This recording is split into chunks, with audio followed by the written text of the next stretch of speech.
Gentleman, welcome to कुंभ नगरी प्रयागराज, जहां पर 12 सालों बाद लगने जा रहा है महाकुंभ।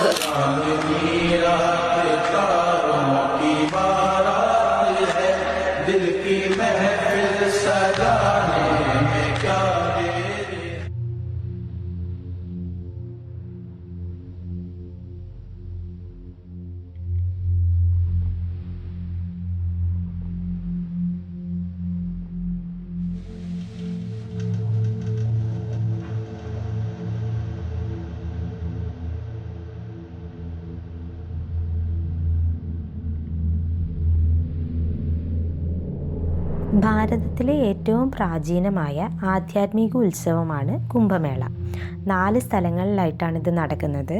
ഹിമാലയത്തിൻ്റെ താഴ്വാരത്തിലുള്ള ഹരിദ്വാറിൽ ഗംഗാതീരത്ത്, ഗംഗ, യമുന, സരസ്വതി ഈ 3 നദികളുടെ സംഗമമായിട്ടുള്ള ത്രിവേണി സംഗമമായ പ്രയാഗ്രാജിൽ, ക്ഷിപ്ര നദീതീരത്ത് ഉജ്ജയിനിയിൽ, ഗോദാവരി നദീതീരത്ത് നാസിക്കിൽ. ഇതിൽ ഹരിദ്വാറിലും പ്രയാഗ്രാജിലും അർദ്ധകുംഭമേളകൾ കൂടി നടക്കും. ഏറ്റവും കൂടുതൽ ജനപങ്കാളിത്തം ഉള്ളതും സന്യാസിമാർ പങ്കെടുക്കുന്നതും അതുകൊണ്ട് തന്നെ ഏറ്റവും പ്രധാനമായി കാണുന്നതും പ്രയാഗ്രാജിലെ കുംഭമേളയാണ്. 12 വർഷം കൂടുമ്പോഴാണ് ഈ 4 സ്ഥലങ്ങളിലും കുംഭമേള നടക്കുക. ഇത് കഴിഞ്ഞ് 6 വർഷം കൂടുമ്പോൾ ഹരിദ്വാറിലും പ്രയാഗ്രാജിലും അർദ്ധകുംഭമേളകൾ കൂടി നടക്കും. അമൃതിന് വേണ്ടി ദേവാസുരന്മാർ ചേർന്ന് പാലാഴി കടഞ്ഞതുമായി ബന്ധപ്പെട്ടാണ് കുംഭമേളയുടെ ഐതിഹ്യം. പാലാഴി കടഞ്ഞ് അമൃതകുംഭം പൊങ്ങി വന്നതും ഇതാര് കൈവശം വയ്ക്കും എന്നതിനെ ചൊല്ലി ദേവന്മാരും അസുരന്മാരും തമ്മിൽ ചെറിയ തർക്കവും അതിനെ തുടർന്ന് യുദ്ധവും ഉണ്ടായി. ഈ സമയം അമൃത് അസുരന്മാരുടെ കയ്യിലാവാതിരിക്കാൻ വേണ്ടിയിട്ട് ഗരുഡൻ ഈ അമൃതകുംഭവുമായിട്ട് പറന്നു നടന്നു. ഇങ്ങനെ പറന്നു നടന്ന് ക്ഷീണിച്ച സമയത്ത് 4 തീർത്ഥങ്ങളുടെ നടുക്ക് അമൃതകുംഭം കൊണ്ടുപോയി സ്ഥാപിച്ചുകൊണ്ട് ഗരുഡൻ വിശ്രമിച്ചു. തീർത്ഥങ്ങളിൽ അസുരന്മാർക്ക് പ്രവേശിക്കാൻ കഴിയില്ല എന്നതുകൊണ്ടാണ് ഇങ്ങനെ ചെയ്തത്.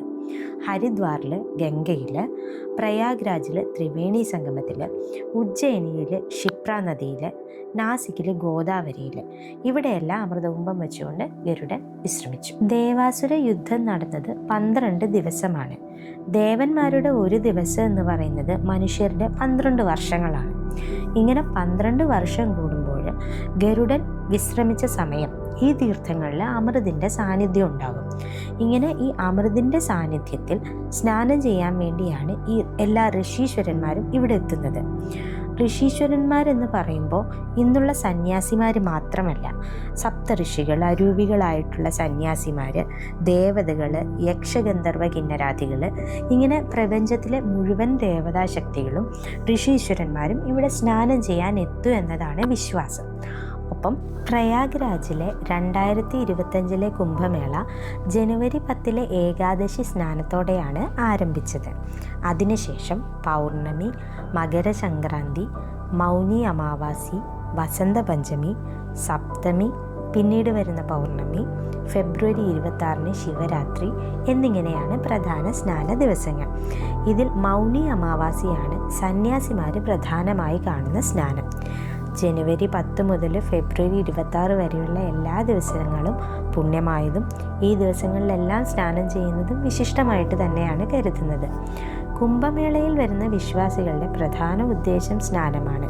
എങ്കിലും അതോടൊപ്പം സന്യാസിമാർക്ക് സേവ ചെയ്യുന്നതും ഭിക്ഷ നൽകുന്നതും ഇതിൻ്റെ പുണ്യം വർദ്ധിപ്പിക്കുന്നു. 12 വർഷം കൂടുമ്പോൾ നടക്കുന്ന കുംഭമേളയിലാണ് നാഗസാധുക്കൾ എന്ന് പറയുന്ന സന്യാസി സമൂഹത്തിൻ്റെ ദീക്ഷ, അഭിഷേകം, ഓരോ പദവികളിലേക്കുള്ള സ്ഥാനാരോഹണം തുടങ്ങിയവ നടക്കുന്നത്. ഏറ്റവും ആദ്യം നാഗസാധു, അതിൽ നിന്ന് ശ്രീ മഹന്തുക്കൾ. ഇവരുടെ ഒരു ഭരണ സംവിധാനമാണ് രമതാബഞ്ച്. അതിൽ മന്ത്രിമാർ, അഷ്ടകൗശല മഹന്തുക്കൾ, അങ്ങനെ 16 പേരടങ്ങുന്ന ഒരു സംവിധാനമാണിത്. അതിനൊരു സഭാപതി കൂടി ഉണ്ടായിരിക്കും. ഇദ്ദേഹത്തിൻ്റെ നേതൃത്വത്തിലാണ് പിന്നീടുള്ള 12 വർഷം അഖാഡയുടെ എല്ലാ ഭരണ സംവിധാനവും പ്രവർത്തനങ്ങളും നടക്കുക.